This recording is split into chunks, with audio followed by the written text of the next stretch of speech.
Well, good evening. My talk is entitled Lincolnshire Gothic, and it's about the architect James Fowler of Louth. Who today remembers Fowler of Louth? There is a passing reference to him in Betjeman's poem Norfolk.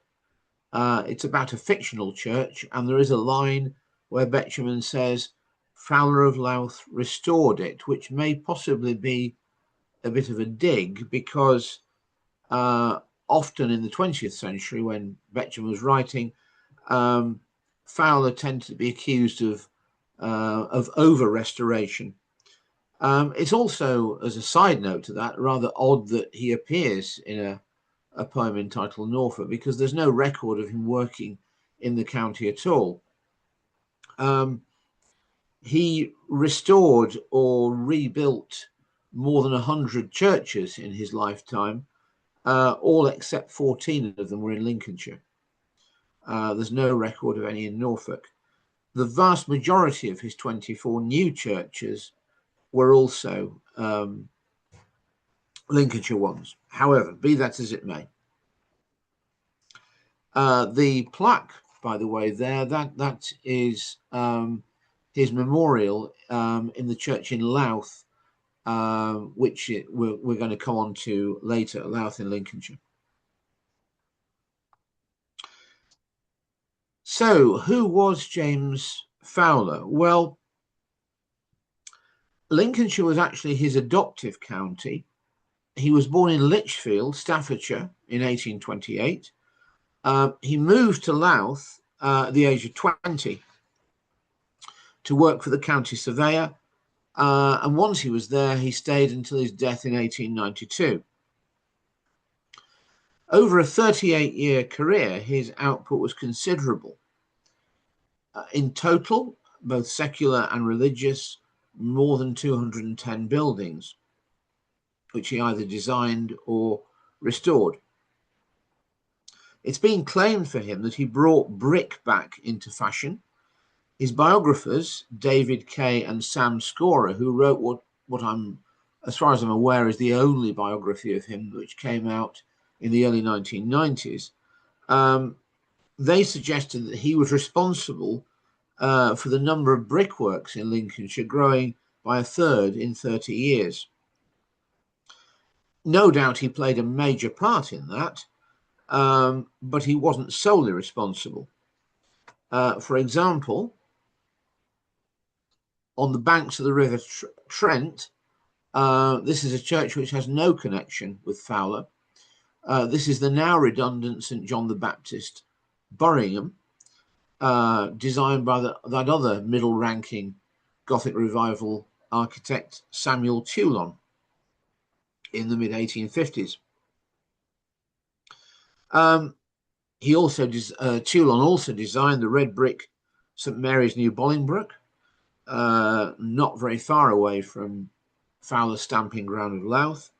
And there's numerous other examples. I haven't included pictures of them all, but the St Helens Little Cawthorpe, 1860, that's near Louth, but it was actually designed by Robert Withers, that's brick. There's also St Mary's Catholic Church in Grimsby, which dates from 1883. That was done by Hadfield and Sons. So maybe his biographers give him a little bit too much credit there for his role in reviving brick. Well, let's have a look at some of Fowler's own work. We'll start with a fairly negative one. This, I think, is one that doesn't work terribly well. This is St Faith's Wilsthorpe in South Lincolnshire. Essentially what he's done here, you can see he's added a shingled brooch spire to a Georgian tower. And it doesn't really kind of gel terribly well. Pevsner, who was not a great fan on the whole, famously said of this church, it's an example of what he said, Fowler's cruel alterations, he called it, showing the 19th century contempt for the 18th century, paralleled in the mid-20th century contempt for the 19th century, which is an interesting little chain of quite savage comments there. In other cases, his choice of Gothic does seem to work much better. So here we've got an early English style church. This is St Martin's Waith. Waith is a very small village, really a hamlet, in fact, between Louth and Grimsby. This is really sort of the heart of the Fowler territory. He restored this in 1861. All the exterior there is Fowler's. He reused lots of old masonry. And I think you can see there that his work does fit with that Romanesque tower. That one is much more of a piece. Inside, it's much more lavish. That's the interior. You can see there the walls lined with red brick and bands of stone, a typical sort of mid-Victorian Gothic design. The floor is covered in Minton ceramic tiles, and the whole effect is set off by some very high quality stained glass by Ward and Hughes and Powell. Quite a nice little interior there.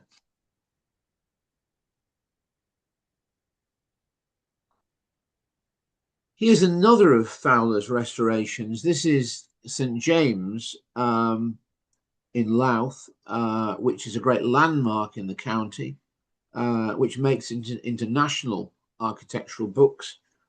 Best known for its early Tudor spire, which is a record among parish churches. It's 295 feet high. Fowler carried out work here in two stages. First of all in 1860, and then he came back in 1868-69 for another go at it. This, which is taken from the biography I mentioned earlier, this shows the church before and after his restoration. So what we've got here is essentially a 15th century church, which, if you look at the drawing on the left, it's had a lot of Georgian accretions there. You can see galleries, box pews, and so on. When Fowler came to work on it, he decided to remove these features. So you get what you see on the right there, which is a much more authentically Gothic Revival looking interior. He's also raised the level of the chancel above the nave significantly to fit with Tractarian principles. And that is the rather splendid interior of St James Louth today. Well, those are his at least some of his restorations. I thought what we would do now briefly is move on to look at some of the new churches that he built. This is one that I know very well because this is the village which is between Lincoln and Market Raisin, where I was actually brought up. This is St Hilary, Spridlington, an otherwise completely unknown village. And for the size of the village, quite an elaborate parish church. The reason for this is the very prominent Hutton family, who were lords of the manor and also provided more than one vicar for the church. In fact, one of them, Arthur Hutton, gained some fame as a theological author at one point in the late 19th century. There was a medieval church that stood on the site. There's nothing left of that, although it's possible that Fowler reused some of the stone from the original building. And it's also been suggested, although the printed records are infuriatingly scanty, it's also been suggested that some of the 13th century details in the old church, he's copied them, or at least been inspired by them when he came to build his own church.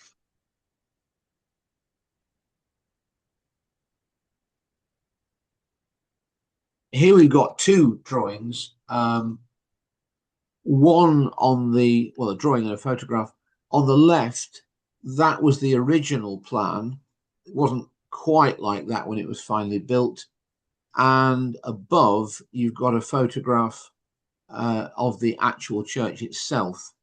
Note the saddleback roof and also the curious small turret on the side of the tower, which is a slightly sort of unusual thing for a tiny village church. That dates from the mid-1870s, 1874 exactly.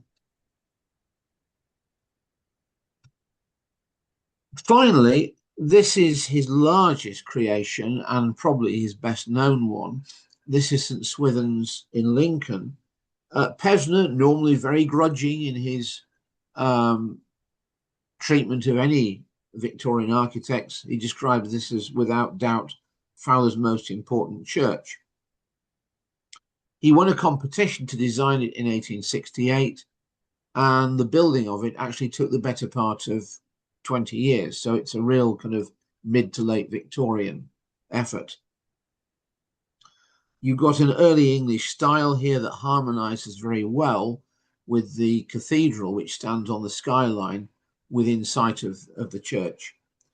The spire with the flying buttresses extending from the pinnacles, that may well have been influenced, more than likely been influenced by St James Louth, which obviously he would have known very well and worked on, as we said earlier.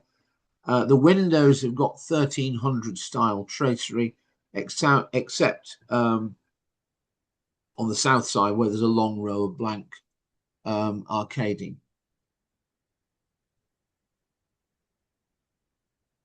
And this is the interior.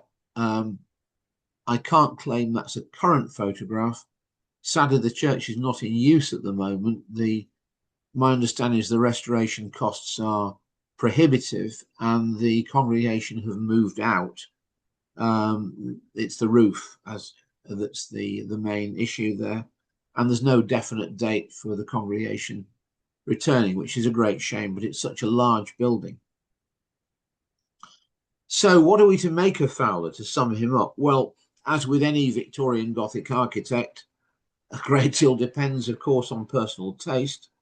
Edwin Swaby, who was the late Victorian curate at Louth, said that he liked what he'd done. He said that the removal of the galleries and the other Georgian features meant the church was no longer a preaching shop.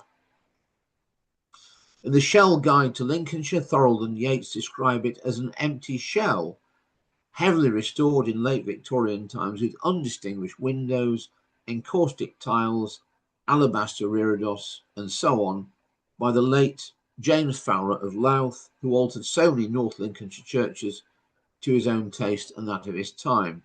Now, you may feel, as I do, that's a rather harsh verdict. They could be quite acerbic, those two, in their judgments. I have to leave it to you to make your own mind up about what you feel about his work, which I hope I've given you a sample of. And finally, I'd just like to note some acknowledgements of where the slides have been taken from. Primarily, my source has been the book I mentioned earlier, Fowler of Louth, by David Kay and Sam Scorer, published in 1992. This was for the centenary of Fowler's death. He became mayor of his town twice, and quite a local worthy as well as an architect. And you can get copies of that to this day if you apply to the Louth Naturalists, Aquarian and Literary Society. So my thanks to them for allowing me to reproduce sections from that now out of print book. So thank you very much for listening, and that concludes my talk.